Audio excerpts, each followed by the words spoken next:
গত শনিবার একটা নিরামিষ থালি পোস্ট করেছিলাম, যদিও থালি নয়, এক তরকারি ভাত। এই যা গরম পড়েছে না, কিছু করতে তেমন ভালো লাগছে না। এমনিতেই আমি একটু কম রান্নাতেই অভ্যস্ত বললে হবে না।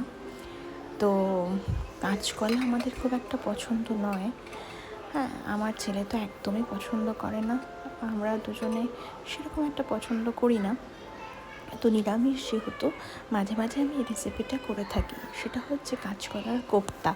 তোমরা হয়তো অনেকেই করে থাকো। তো আমি কিভাবে করি, খুব সামান্য মশলা দিয়ে, কিন্তু বিশ্বাস করো খেতে দারুণ হয়েছিল, দারুণ। আমার ছেলেও পছন্দ করেছে, বুঝতেই পারেনি যেটা কাঁচকলা দিয়ে তৈরি। আমি না ফার্স্টে ওই আলু, কাঁচকলা এগুলো সেদ্ধ করে নিয়েছিলাম।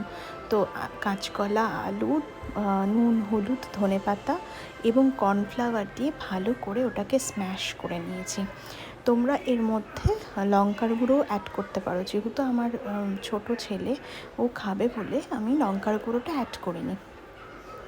তো এরকম করে মেখে ভালো করে কোপ্তার আকারে তুমি করে নেবে। আর মশলার মধ্যে শুধু আদা, জিরে আর টমেটো আর লঙ্কা, ব্যাস, আর কিচ্ছু না।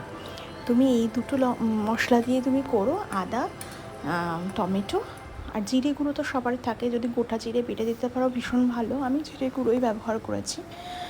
তো এটা করে ওই কোফতার আকারে গড়বে।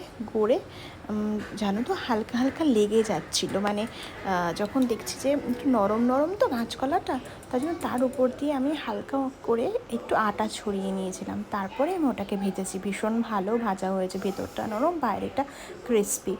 এবার তেল দিয়ে, সেই তেলের মধ্যে শুকনো লঙ্কা, তেজপাতা ফোড়ন দিয়েছিলাম এবং একে একে সমস্ত মশলা গুঁড়ো, যেগুলো বাটা মশলা, সেই বাটা মশলাটা দিয়েছি। তার সঙ্গে যেটা দেয়, নুন, হলুদ, জিরে গুঁড়ো, চিনি।